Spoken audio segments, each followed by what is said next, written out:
Betts, and my co-host, James Zuccarelli. Hi, James. How you doing? Doing great, Johnny. Thanks for having me.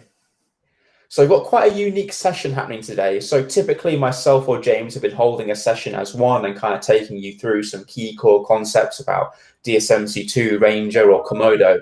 But in this session, we're kind of piggybacking off Clay's recent Red Tech videos called The Arsenal, where we're looking at the whole Red ecosystem of bodies and sensors and how that can relay into creative and technical choices from sensors, what kind of look and style am I going for, and the bodies of how do I like to work, how do I configure my camera. And we felt that this kind of discussion is very individual, and myself and James have both worked in different aspects of the industry, and we thought it'd be great to kind of open up that dialogue and discuss between us what we like about the different sensors and bodies. Now, in this session, we're going to be looking at the sensors specifically. So we're going to look at the current entire lineup of Monstro, Helium, Gemini, Dragon, and Komodo, what makes each sensor unique. Lovely little overlay there to show what we're going to kind of be having a little look at today. Look at some examples of what's been shot with those sensors, and take questions and discuss with you guys about what you like about these sensors if you own one of them as well. So before we get going, James, is there anything you wanna say before we dive into the Monstro sensor? No, I think that was the perfect introduction here. And I think the one thing that we're going to stay away from saying is which is the best or which is better, because this is a creative discussion, right? Think of these like, and I know Clay mentioned some digital film stocks where really, if someone comes up and just says, what is the best sensor for maybe this particular project, we need to talk about lenses and looks and a couple other things that we'll dive in more here. But at the end of the day, remember, this is a creative discussion. That's such a good point about the sensor stocks there, where back in the day you would choose Super 16, S35, 70mm. Which brand am I going for? Am I going for a Fuji or a Kodak? Am I going for a 500 tungsten, a daylight? What's the grain texture like? That's the same thing here. So the Red, there's no, as James said, best sensor. Each sensor, I think, has its own technological innovation or trait that makes it great for a specific purpose. And we're going to go into all of those today and see, in some cases, where a Gemini might be more suited than a Monstro, or a Komodo may even put its weight against a Helium. So without further ado, I reckon we jump into the first sensor, which is the Monstro.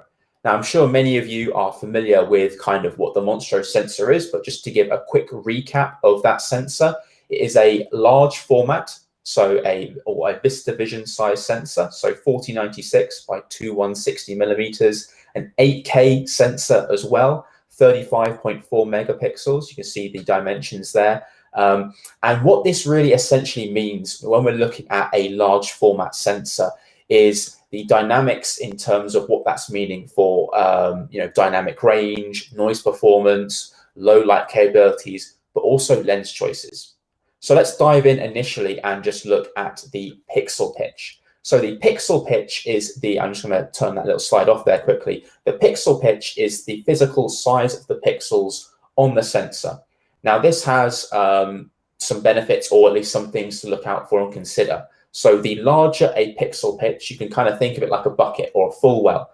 It allows us to get more rain to come into our bucket, the larger and wider the bucket is. The same can be thought about when we're looking at light. The larger a pixel, the more light we can get in, which can have the side effect of capturing more light, more dynamic range, and also potentially more low light capabilities with being able to, go to higher ISOs or see more detail into the shadows.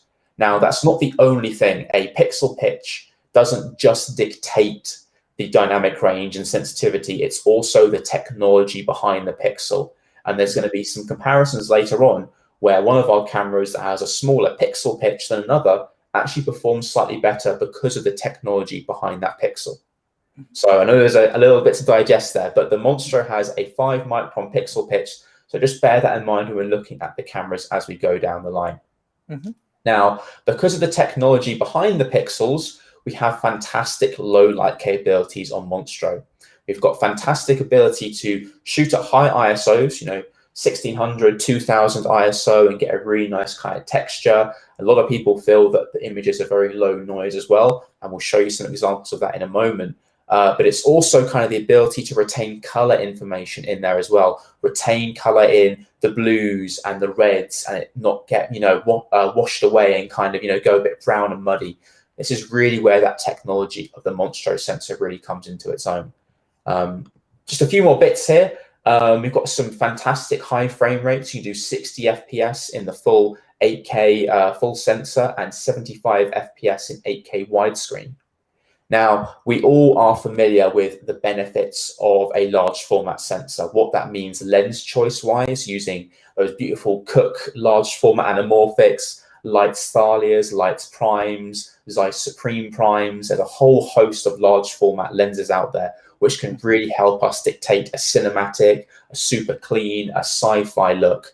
But it's also that kind of that depth of field and field of view that has become so popular at the moment, with the difference between large format and S35 being about a stock difference in depth of field. It can really help you draw your audience's eye to a specific area much easier than it may potentially be in S35. Not that S35, you can't reach that depth of field. It's just that if you go look on red.com, we've got a depth of field calculator. You put in a 50 mil at T1.4 and look at T1.4 and S35, you'll see that on the Monstro it is incredibly narrow, which from a creative standpoint could be exactly what you're looking for. But before we go ahead, James. I was just going to say, the other thing to keep in mind there with the Monstro sensor is, I remember when the Monstro sensor came out and large format glass was not nearly as well as easy to find as it is now. So a lot of customers thought that you just couldn't shoot with that sensor, and that's definitely not the case. We always advocate using your full sensor when you have the appropriate lenses for it, but the Monstro sensor is that Swiss Army knife where I can shoot it in full frame or at 6K and hit that same Super 35. And I believe there's been some creative projects where you may shoot certain scenes with certain lenses in Super 35 because you don't want that paper thin, shallow depth of field, whereas other scenes you might. So once again, a creative choice with that Monstro sensor, and it's that ability to shoot with both Super 35 or the full frame from the same sensor. Well, no, exactly, because when we look at full frame glass and we look at kind of zoom lenses, we don't really have that length. So if you're doing a project, there's been a number of projects that I've worked on where we'd be shooting on prime anamorphics and then go to S35 zooms to get that range. A 1,000 mil full frame lens would be unholy expensive, whereas you can look at the Canon CNEs for that kind of work, or there's other S35 long zooms which can really kind of tap into that. So we can kind of look at it and go, hey, for one specific job, I want that full frame look. I'm going to go with those Leitz Thalias, those Cooke S7s. But the next job, it might be, there's a really nice set of Cooke S2s or Panchros that only cover S35, but that's the look that I want. But I also like the dynamics of the Monstro sensor with the low light reproduction, that kind of 5 micron pixel pitch, the grain structure, and just kind of how it kind of handles itself with that 17 stops of dynamic range. Now, for each kind of camera today, we're going to illustrate a series of stills, either that be from a film, a TV series, something we've shot, or something that is available for you guys to download and go and play with. Now, the first thing that we're going to kind of look at here is firstly, what's kind of been shot with Monstro. I think that's so important. What is something that I can go use as a reference for kind of the look that can kind of come from the camera? And we have a little bit of a list here. So, I mean, the one to talk about here is the Queen's Gambit. This has been so hugely popular with the look of that project, used with it was actually on a Monstro Ranger, but it was the Monstro sensor. Absolutely stunning show. We've got Portrait of a Lady on Fire, which we're going to look at here today, which has a really distinct look. Extraction equally has such a distinct look. If you went and watched all of these, you would see how different each look is with that lens combination and how they've used that R3D RAW. But if you want to go look at some fantastic Monstro shows, here is the list to go look at. And Johnny, you brought up a great point right there. Oftentimes someone will say, well, was that a Ranger Monstro or a DSMC2 Monstro? And if we're not talking camera builds or real estate for other I/O components on my camera, really it's the same sensor. You just have that same sensor. And if we're talking look here, we shouldn't really be talking camera bodies. We'll save that for the next session. But it is something that really you can match that look and have that maybe where the A camera is the Ranger and the B camera is DSMC2 or whatever interchangeable that you want. So key benefit there with that Monstro sensor. No, yeah, exactly. So yeah, fundamentally, if you ever hear the term Monstro, that is our sensor stock. And as we will discuss in the next session, the Ranger or DSMC2 is the body around that. But yeah, great point out there, James. So now we'll look at some stills. So we've got Portrait of Lady on Fire here. I'm just going to get a little caption up here just to shout out the DOP Claire Mathon. Now, I've selected this because this was something that I viewed back in 2018.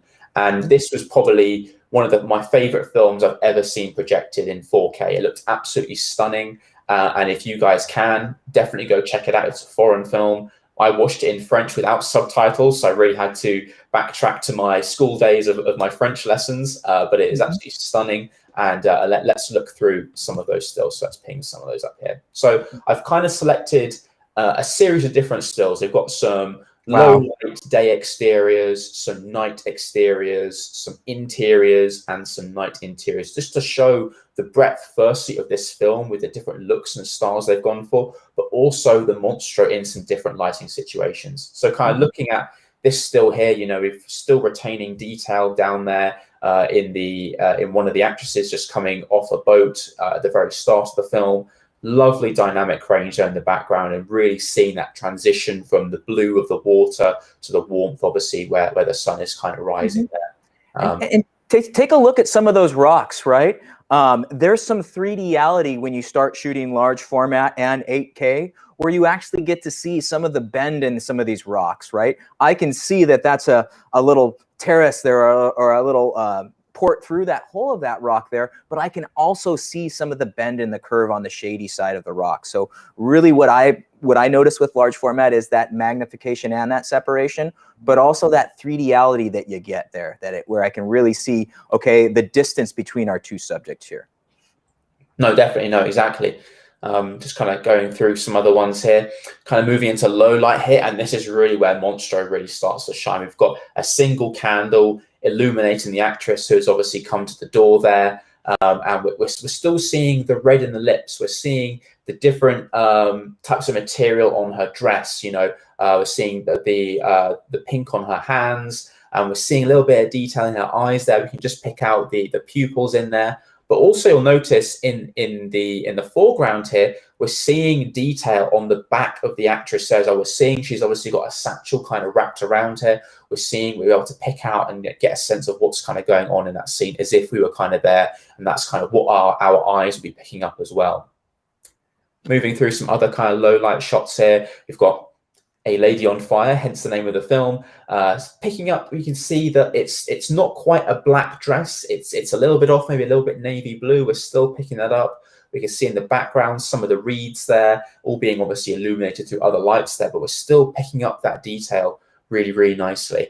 Coming through to some other ones here, beautiful kind of soft lighting here, picking up a little bit of detail in the eyes there. On her shoulder, you can see where she's got some blue embroidery as well. We're still retaining that kind of blue detail there. It's not kind of getting muddied and kind of washed out where a camera that may not have the low light performance, that color may kind of start to get washed away and lost inside kind of the noise generated through low light.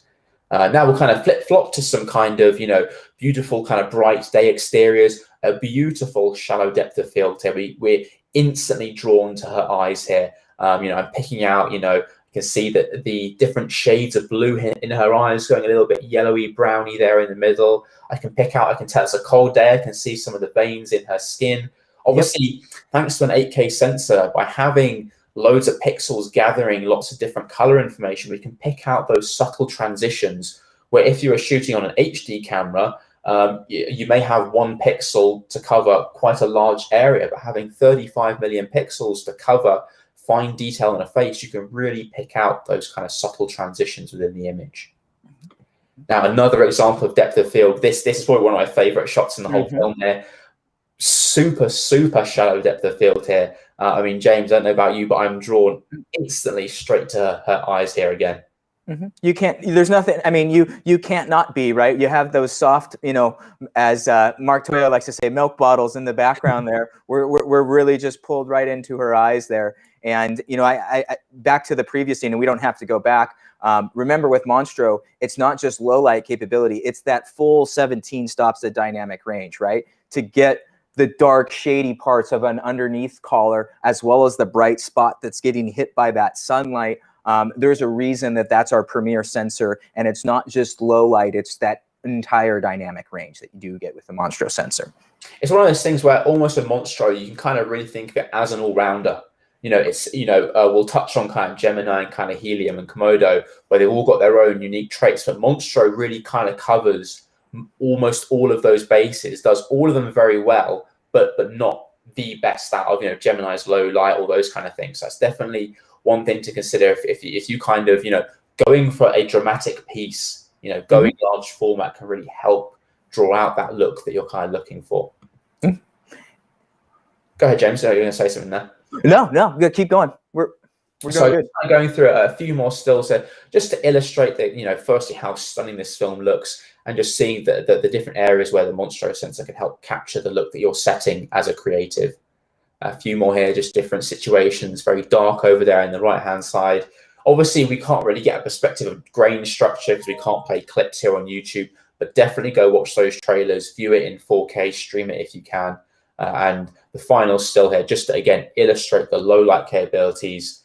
Super low light shot here. We're picking out detail on the right-hand side there. Obviously, the bit rate through YouTube, you may not be able to, but if you watch the trailer, you can see this. We're picking out detail on the painting there as well. We can see the different shades, almost pick out a little bit of texture there in the painting as well. We can pick out the dress, her face, and we can pick out that information thanks to that dynamic range and that large pixel pitch that the Monstro has. And that kind of is a brief intro to the Monstro sensor. Is there anything you want to talk about your experience with the Monstro sensor, James?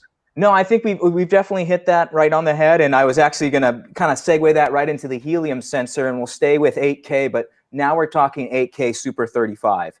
And really, if your lenses are Super 35, but you still want that 8K deliverable, whether that be for reframing or for visual effects or stabilization or super sampling purposes, the Helium, thanks, Johnny. The Helium 8K is definitely one of our, it is one of our 8K sensors. It is the Super 35 sensor. Notice you can see that diagonal of the just over 35 millimeters and change. It is 35.4 megapixels. So that same 8192 by 4096 that you were getting with the Monstro, it's just, once again, not full frame. So you will want to be aware of your lens choices, because you're either going to be dealing with crop factor or potentially not covering your full lens there if you didn't have the appropriate lens. The other key thing I want to show out here is your 3.5 micron pixel pitch. So very dense grain. And if I could switch the slide just really quickly to the Helium and then the Monstro, looking at both of these sensors, they are both 8K or 8192 by that same 35.4 megapixels here. But notice that the photosites themselves, or the microns and the photosites, are much more dense. And for this purpose, I actually prefer the Helium sensor, because actually a lot of my lenses are Super 35. I actually do a lot of still work with my Helium sensor. And really, when I'm working in stills, my photo assistant or my retoucher doesn't want to see a bunch of blobby grain. They like it nice and tight. And really, that's honestly what I prefer for some of my looks and my shoots. Notice that I still am going to have the same 16 plus stop dynamic range that a lot of our red sensors are known for. Not quite the 17 stops of Monstro, but still great dynamic range with the Helium sensor. And you're going to see some great low light comparisons as well. So I'm going to go ahead and show a couple of the films that were shot on the Helium sensor here. And notice that as we go ahead and cue these up, Johnny, can you help me out? I think, oh, there we go. We're going to talk about some shows here, and definitely some very popular shows here. Notice a lot of them are from the streaming platform, where maybe we're doing some visual effects, and really that's where that Super 35, or maybe not having that stop shallower depth of field, may help you for when you are doing those VFX plate shots.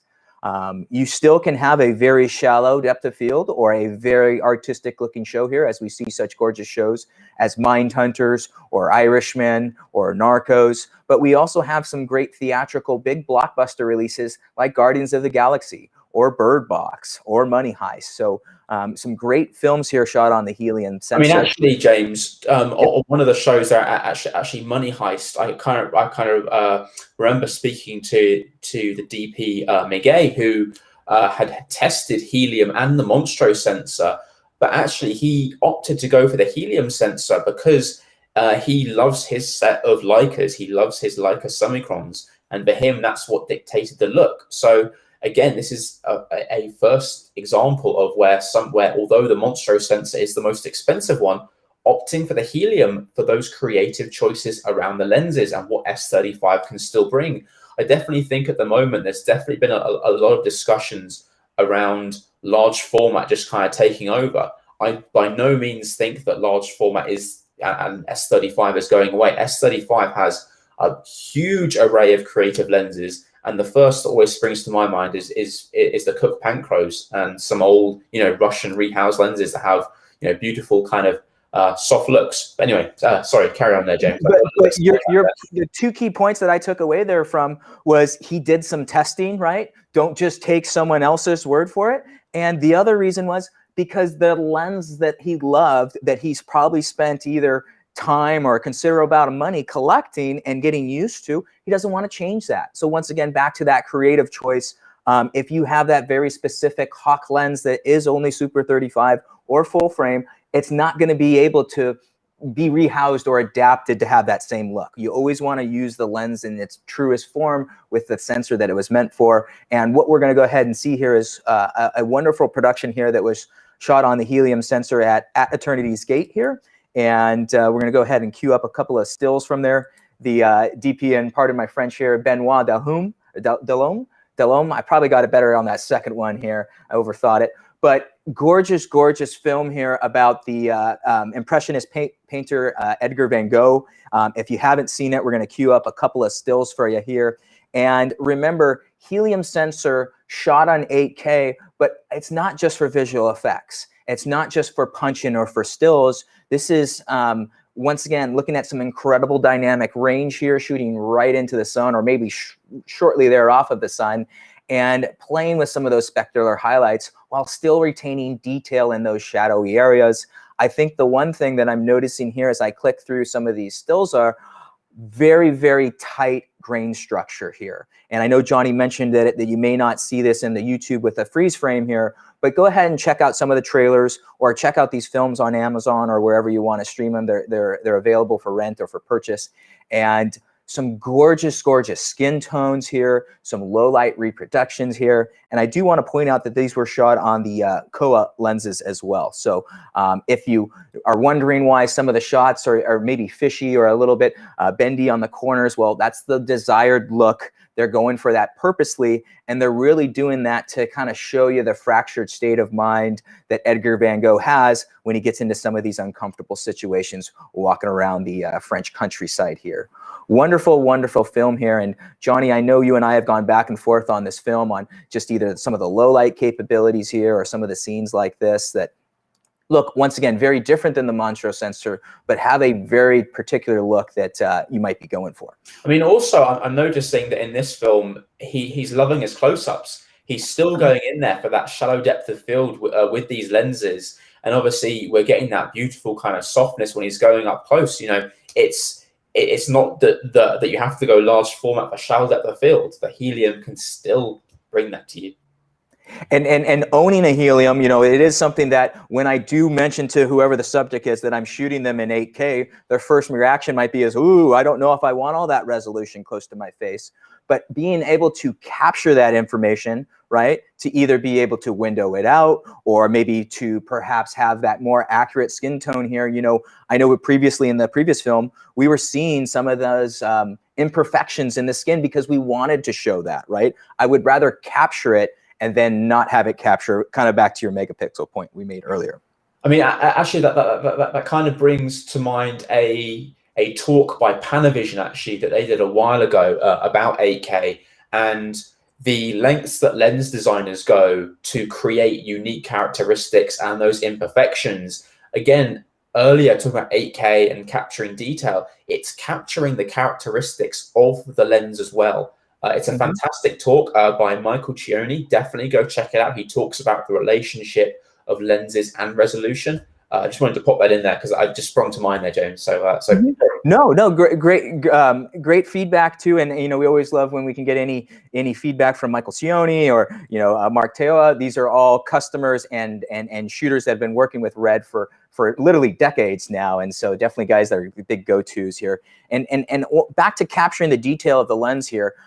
Remember Edgar Van Gogh. I think his partner Paul Gauguin said that he's more of a sculptor than a painter, right? He actually globs a lot of his paint here, but really I can see the frantic pace at what he paints. I can see some of the textures that he's talking about here. And once again, here's a sensor that we were just earlier talking about here, how we wanted to have that soft close-up capability, but still also be able to retain some of that detail here. So still that 17 stops the dynamic range. So another scene where we're in a asylum down in the dungeon, and really that same single light source here, but still having great detail and shadow protection on the shady side of the subject's face. So I don't want to hear that the helium's not good in low light, and we'll also show some other characteristics and some side-by-sides of how the helium is actually vastly improved from some of our previous sensors in low lights as well.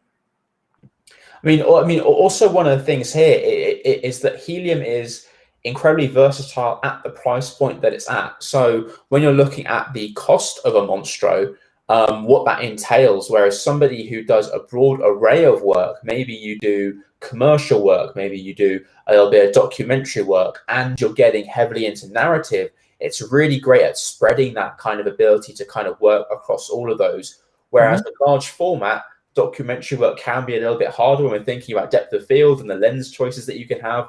There are some really tight ingenue zoom lenses that are great for documentary work, that when pairing it with a helium is a really fantastic option for kind of diversifying your creative portfolio, where traditionally Monstro is typically narrative, kind of higher end because of that price point as well. So you still get the benefits of 8K with that lens and those types of work.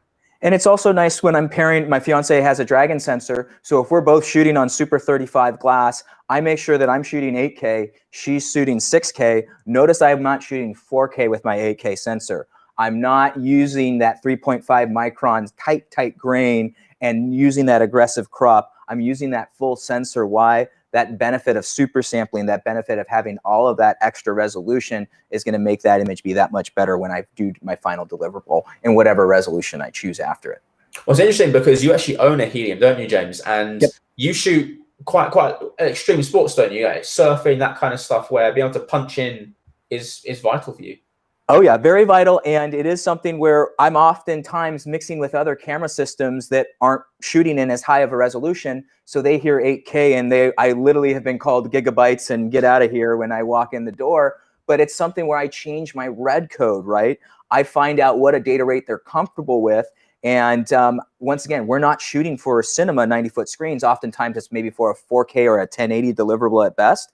I can get away with more compression, but I have 4 or twice the resolution that the other cameras are working with, and I'm able to match that same data rate. So definitely a benefit that where I like that punching capability, and it also allows me to bring maybe a few less lenses, right? I don't necessarily have to bring the 600 if I don't need to. I could bring that 70 to 200, maybe go down to 4K resolution, which is going to give me that 2x crop. And once again, I'm making that decision. I'm not forced into that decision. So a key thing to keep in mind when you're working with the helium sensor is that it is Super 35 and pairs nicely with the other Super 35 sensors as well. I mean, definitely on that point, those people that are interested about learning about red code, definitely check out firstly our other red tech videos, but also at the middle point of last year, I think it was you, James, that did a red code video. I know that I did a red code in post video, but if you want to see working with 8K on a laptop and how easy that is, definitely go check out some of those Solitary Series episodes, because I do think a lot of people think 8K RAW laptop, not possible. I mean, I've got one of the new M1 MacBook Pros, and it can play 8K. It's impressive that on a $1,200 laptop you can be getting 8K playback. So it's definitely not something you should be intimidated about. And I will say, 8K playback is a lot better now than it was than when I first purchased my sensor, right? This is something that I've owned for several years now, and I'm not going to sugarcoat it. I was doing work in 1/8 or 1/4 or maybe 1/2 to Bayer. Now I'm doing it right now on my Razer laptop with an NVIDIA graphics card, and I'm doing it all at full to Bayer or full res. And once again, that's because technology is now caught back up, and we can now utilize that with all of the benefits of Redcoat now. I mean, that's actually quite a common question I get, actually, is kind of, what should I be looking for when I'm speccing out a laptop to play back 5K, 6K, 8K? And basically, with NVIDIA's latest lineup of cards, if you're looking at the RTX generation of cards, that's going to give you more than enough performance. So I think in our Razers, we've got the RTX 2080s. So if you're looking for a mobile solution, definitely check out if the laptop has an RTX 2080. If you're looking at a desktop kind of PC-based machine, the RTX 3080 and 3090s, although they're very hard to get hold of at the moment, those can churn through the hardest workflows and the hardest clips. On the Mac side of things, the M1s are doing very, very well as well. I would definitely kind of keep an eye out for what's kind of coming from Apple. And I've diverged off here talking about computers and playback. But it's very important because, once again, this is something that we're able to do now, but I still was able to do it several years back. It just wasn't nearly as easy as it is now. So once again, it's affordable, it's a lot more efficient, and really that's why we're using all of that full sensor and not shooting just 1/2 or a small portion of your sensor. Use your whole sensor for all of that dynamic range. And we said it earlier, all of that color accuracy as well, right? Perfect. In fact, speaking of efficiency, I think this brings us nicely onto the Gemini sensor. So the Gemini sensor is a 5K S35 sensor. And what this really brings to the table is, firstly, thanks to that resolution, very, very manageable file sizes for those of you that want to shoot RAW, but maybe don't quite have the budget to go to 8K, but also in the low light capabilities. So we're looking here, we can see the sensor dimensions, 3072 by 18 mil. 18 mil is around 35 mil 4perf. So those of you who have lenses designed for 4perf, you'll be right at home here with the Gemini. And you can also see that resolution height there of 5120 by 3000, ideal for anamorphic lenses that love a little bit of extra height. But the really key bit of technology behind this sensor is in its low light. And you can see here, we've got a 6 micron pixel pitch here, which is obviously allowing a huge amount of light to come in. But when we pair that with the technology behind the pixel of dual sensitivity, we get a camera that is incredibly versatile. So a camera that allows you to be shooting throughout the day. Maybe you're doing documentary, corporate work, a wedding, those kind of things, shooting throughout the day. You then move inside on the wedding. The lights are very dim. They want it to be very moody. You can go into this dual sensitivity low light mode and go from a native of 800 to 3200 and have images that are as clean, but you've then gone 2 more stops into the shadows, and you can continue working very, very happily, all while still shooting at beautiful high frame rates. You can kind of see there, if I just ping it up again, up to 120 FPS in 5K widescreen. So for, sports, maybe you're shooting wildlife, those kind of things where high frame rate in low light is incredibly valuable. This is where this camera kind of comes into its own. Now, in relation to Monstro, when we're looking at pixel pitch here, the Gemini, because of that dual ISO, can get that a little bit more out of it, a stop and a half, maybe more than the Monstro. But it just shows how good the Monstro tech really is there. But if you're somebody that is very conscious about the media that they're shooting, and also in the conditions you have where you can't control the lighting, I'm just going to ping up a few stills here before we touch on what's been shot with Gemini, actually. This is an example of a shoot where you can actually go download the clip on red.com to see and test it for yourself here. You're shooting, it's just about the sun's about to go down, but you've got enough light. It's looking beautiful. But then as the sun starts to go down, sorry, James, I can see you about to jump in. I'm going to be your needy creative director. I love this shot, Johnny, but I want 96 frames per second. And oh, by the way, the sun's going down. Now go ahead and shoot. Exactly. And then you're starting to cut into that light. But then as it's going down more and more and more, you can switch into that low light mode, 2 more stops of dynamic range. The light loss you had from going to 96 FPS has kind of been eradicated, relatively speaking, and you can continue to shoot and have beautiful detail in there. And then as the sun starts to go down even more, working in natural light, we obviously moved a little bit closer to the light set, but you can still carry on working, where maybe with the helium, you may start to get a little bit more introduction of noise there, potentially not picking out as much detail in the background there, or in the transitions in the sky in the background, that the Gemini can continue to push through and kind of work through into these difficult kind of situations. Mm-hmm.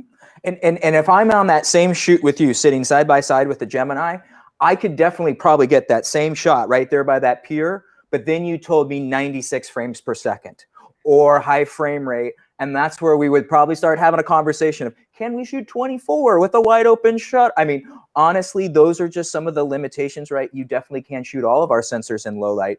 But can you think of that in a situation when you've been shooting, when you would like to have an extra 2 stops of low light protection? I think we all would. It is a hard shift on the sensor. So if you're looking at my shot right now and your talent wants to be here right in front of this bright light source, that's one conversation. But now we're going to go into the closet or go somewhere else. Let's have that conversation of whether we want to be in low light mode or standard mode, because once again, it is a hard switch. You're not going to be able to change that in post. Yeah, it's fundamentally changing how the sensor is basically interpreting and reading light. As you said, it's not something you can shift kind of in post. But I mean, on frame rate there, if frame rate is very important to you, Gemini could be the option to go. So as James said earlier, on Monstro and Helium, when you go into 4K mode to get 120 or 150 FPS, you're looking at around a 2 times crop. Where on Gemini, I've actually got it up here. Let me just ping open I'll just come out of my Monstro section here. On Gemini in 4K, your crop is only 1.2. So that's a very big difference in terms of what that crop factor is, or 1.3 if you're shooting 5K widescreen, which is incredible. So if you're shooting a lot of high frame rate, this could be the camera for you. You know, another instance here where Gemini versus Monstro and Helium, actually, Gemini is looking like the camera for me because I shoot in environments where I can't control the lighting. And I love high frame rate. And this is why, for me, Gemini is one of my favorite sensors, because I, like you, James, we shoot a lot of extreme sports where we can't get up some massive 20K HMIs. Yeah, the Gemini is one of the go-tos when I am in the water housing, right? Just because we go underwater, we need higher frame rates, and oftentimes you're working with really wide lenses, and that fishy wide part is that really nice part of that lens. And I don't want to go to a 2x crop where I'm missing all of that. So it is something where I do have that conversation where 8K is 35 megapixels versus about 15 to 19 there with or about 15 megapixels, right, with the Gemini sensor. That's a big decision, right? Is it a photographic expedition, or is it a motion, or is it a blend of both? It's definitely something where I have that conversation. And yeah, no, but if you want the least amount of crop but the highest frame rate, that's one of my go-to reasons to choose the Gemini sensor. It is also something where if you tell me that you do a lot of punch-ins, I would probably not push you towards that Gemini sensor, because remember those 6-micron photo sites, it's a sensor that's meant to be shot for that full field of view, not meant to be punched in on, or at least in my personal opinion. Oftentimes that'll just make that grain very, very apparent, very, very in your face, and definitely not something that I would recommend with the Gemini sensor. But then just to finish up with Gemini here, what are some of the productions that you can go look at yourself to get a sense of how Gemini is being used? And it really is quite a broad spectrum here. So you've got Rambo Last Blood, Jessica Jones, Sneaky Pete, Rim of the World, high-end productions using it for those kind of, that technical, low light in a lot of these kind of shows. Rambo has some beautiful kind of low light cinematography in there. But also we're seeing a lot of documentary work here. So Jeff Goldblum, Wild Britain, Big Cat Tales, where utilizing that R3D codec and that red code compression, getting extremely manageable file sizes. You can go on red.com and use our recording time calculator and look at Helium 3 hours of footage compared to Gemini 3 hours of footage at like a 7:1 compression ratio. And you can just see how efficient at 5K it is. Now, Helium and Monstro very efficient at at 8K compared to our competition, but you can just see at 5K how efficient that is. So if you're shooting, for hours and hours a day, again, this could be the camera that you may want to go for.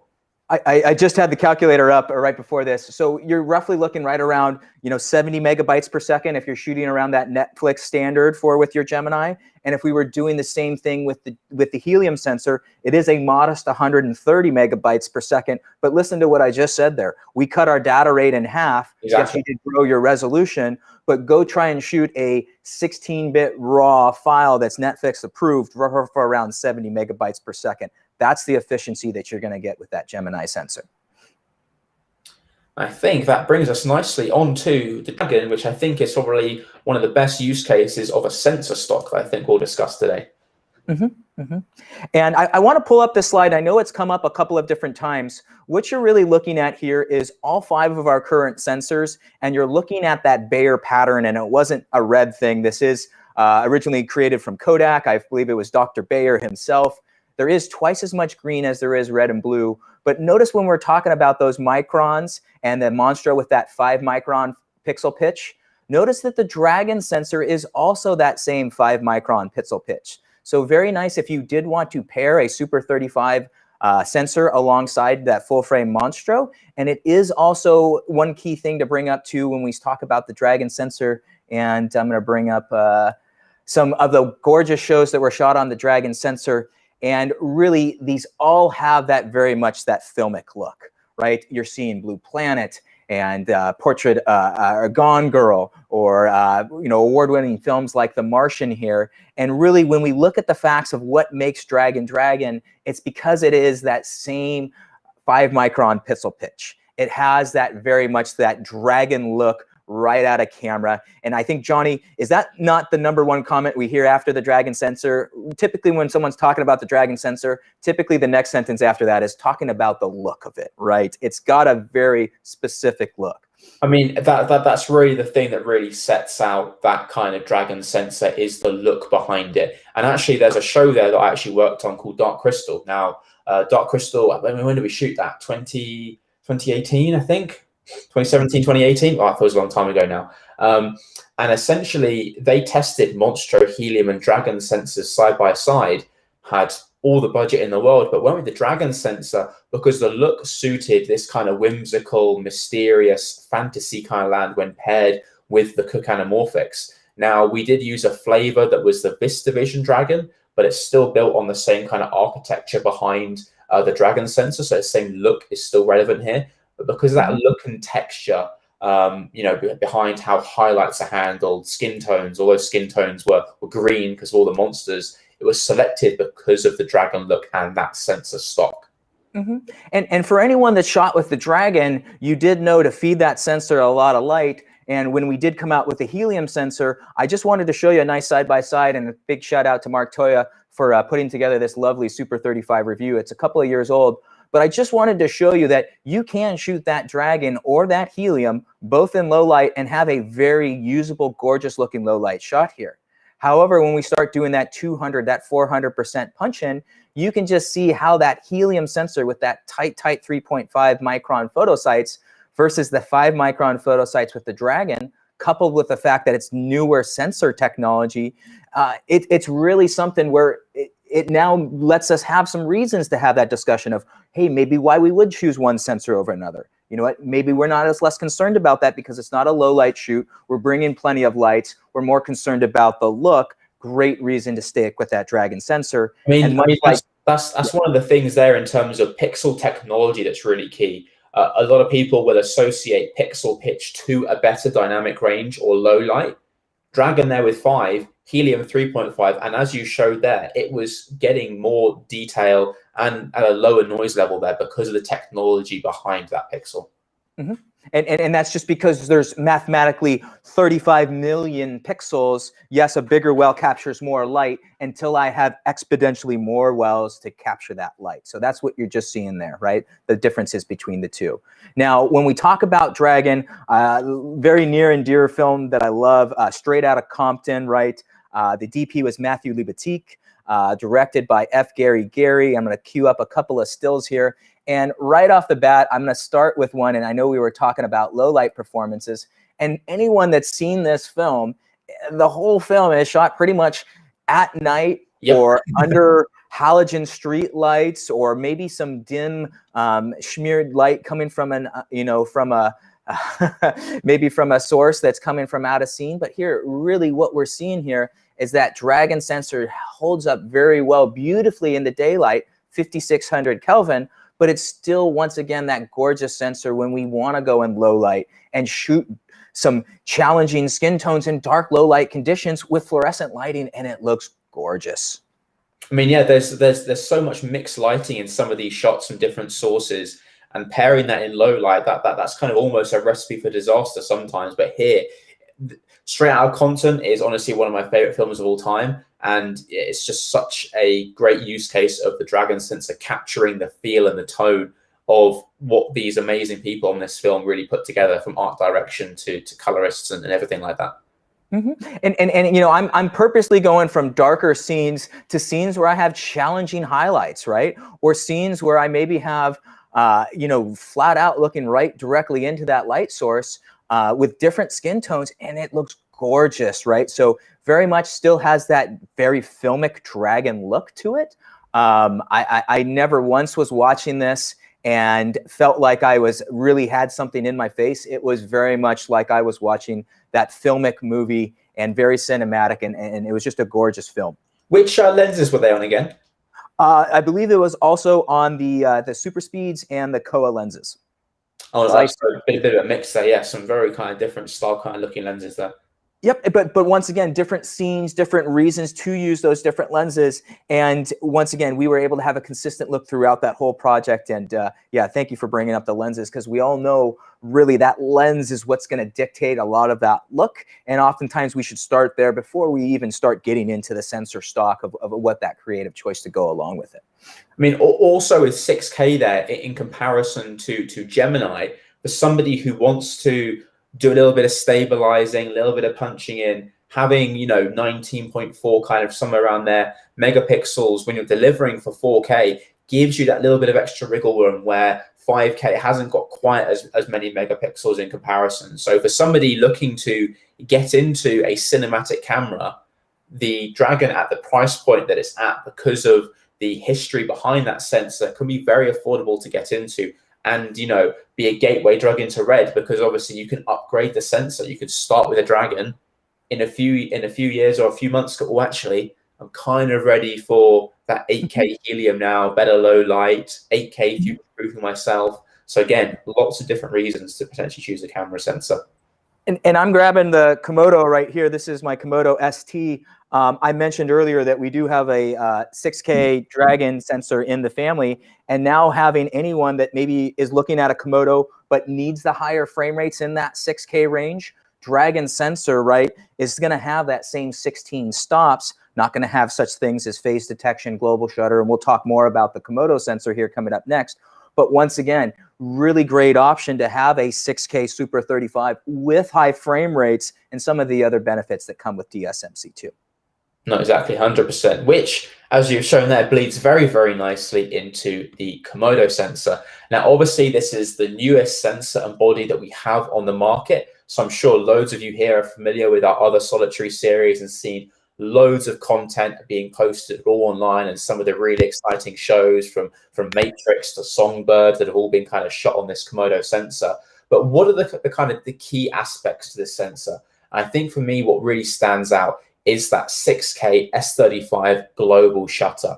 So the other cameras in the lineup have a rolling shutter whereby the pixels are read row by row on the sensor in rapid succession, but a global shutter exposes every photo site simultaneously. So what does this mean from a creative kind of standpoint? If I'm somebody that is shooting a lot of fashion work, I'm shooting alongside a photographer and they're strobing their stills all day long, I may typically or James may have to step back and wait for them to do that. You would then step in and do your video. But because you're capturing every photo site simultaneously, you're not going to get these rolling shutter artifacts where half of the frame is lit, half of it is not exposed yet. if you're doing a lot of extreme sports, or because of the size of the body of the camera, you're rigging it in small places like on motorbikes or inside cars next to wheels, where there's loads of really fast moving kind of action. This is where this sensor can kind of come in and capture it at 6K and not have any of those issues. The big kind of technological overcoming here was that dynamic range, and you can go check out some amazing. I mean, Songbird has a lot of low light work in it. What a global shutter sensor can do with that dynamic range, because traditionally a global shutter would suffer in terms of dynamic range because you've got to capture all of the light at once, whereas a rolling shutter can kind of continue to gather light information during that acquisition process. So that's what's really exciting about the sensor here. We've got 6K 40 FPS, 4K 60, 2K 120. Again, not a high frame rate camera. If you need that, DSMC2 has that horsepower. But for somebody looking to get into the RED ecosystem, they want the R3D, that 16-bit RAW. They want the look of the IPP2 flexibility and the form factor. I know we're only talking about sensors here, but because the Komodo sensor is only in the Komodo body, that kind of package, I think, is very important for the Komodo. Wouldn't you agree, James? Yeah, and remember, you still can do, I very much like to go to 6K widescreen with my Komodo and get a half speed, or really, if I'm getting half speed or maybe down to 4K for that third speed, really less frames, but remember, less warping and skew. You can even see that here with my hand jivey fingers, right? If we pause one of these frames, my finger might look a little bendy. With that Komodo, every finger would be more straight. You're not going to notice it as much in playback, but for my stills or for my VFX team, they're going to be able to get that thing and visual effects a ring on there or do whatever you need to do. So it is, like most things in photography, a little bit of a balancing act. And yes, you do have less frames, but less warp, less skew, all while still having that 16 stops at dynamic range. I mean, actually, just kind of thinking on from kind of how we're picking out the sensors here. I mean, it actually snowed here the other day in the UK, and obviously being a little bit creative, I wanted to go and film in it. And what camera did I reach for? I reached for my Komodo because I can grab that thing and run out on a dime. If something is happening, maybe I do a lot of documentary work or maybe news work. Actually, I'll just grab my Komodo, run out, get a really high quality archival material, 6K RAW, get out there with this small camera in that situation and not have to rig up a full cinema camera with a screen, a V-Log. I literally had a handle, 2 batteries and a lens, and I was ready to go because of the integrated screen on the Komodo. And I was able to go out, the bright sunlight was coming down, bouncing off the snow. I shot in some low light areas and in some tunnels, and the sensor still worked amazingly in all of these dynamics. So still a fully capable sensor, but it really opened up another level of ease of shooting for me. You know, I know, James, you do a lot of surfing. I'm guessing carrying this down to the beach compared to a Monstro or a Ranger, big difference. I'm going to quote Marcel here, and every ounce counts, right? And when it's on your back or up in the air on your drone's battery power, right? When we shave a pound off the camera, that's an extra half hour up in the air. And it might be as little as things as creature comfort as focusing, auto-focusing, right? I'm not a big autofocus. Yes. I'm a big manual focus control, but there are going to be times when you and I talked about it, getting that creative car shot, I'm not going to be able to get my head in there to keep that manual focus. I'm going to want to have it in a continuous mode where I can set my focus accordingly and then trust the camera's going to be there, or the focus is going to be there. Speaking of autofocus, I think if I start this up here, you can see that for something like this, where maybe I'm doing some interview work, where potentially I've got a Komodo being my B camera, I might operate the Helium camera. I can leave this, and as my talent kind of moves around and maybe they're kind of leaning backwards and forwards and stuff, it's still keeping me nice and in focus. It's a camera I can have as a B camera, set it, forget it, come back later. It's retained that being in focus while I've been on the A camera on the Helium, racking that focus from my talent who's moving backwards and forwards kind of very quickly. Oh, you're working with a rocker, right? Now, myself, I'm on a Gemini with manual focusing lenses, and notice if I've got much movement here, right, that's where potentially, if we are in a COVID situation where we need to have only one person in the room, yeah, that Gemini is going to win out because of either the autofocus or the manual control or some of the wireless capabilities. Now, Wes, we're talking a little bit of some on camera bodies here, but remember, this started with lenses, and sensors. And then we started going outside or going into challenging situations. And I think that's kind of how this process works. You start with a creative look or an idea. You then talk about what lenses you want to go from there, sensor stock, and then next week we'll talk about the camera bodies. Exactly. I mean, I think this bleeds off very nicely into the next session we'll be doing, where we pick our sensor stock and now what's going to be our shooting style. You can go get a taster of this from Clay's Red Tech on the bodies. But myself and James, who have obviously had very different shooting careers, I've mainly been on set. James has been a run and gun shooter. I think we'll be able to really dive into the different ways we can build up our cameras. Great. So I think we will tuning in. Go ahead and wrap us up, Johnny. Thank you very much for tuning in. Again, subscribe to get notified of anything coming soon. Follow us on Instagram. Drop us some comments of what you would like to see. In fact, actually drop us a comment of what your favorite sensor has been, or what sensor you would like to shoot with next. And until next time, thank you, James, for joining me. Thank you, everyone in the chat, and we'll see you next time. Thank you very much. See you soon.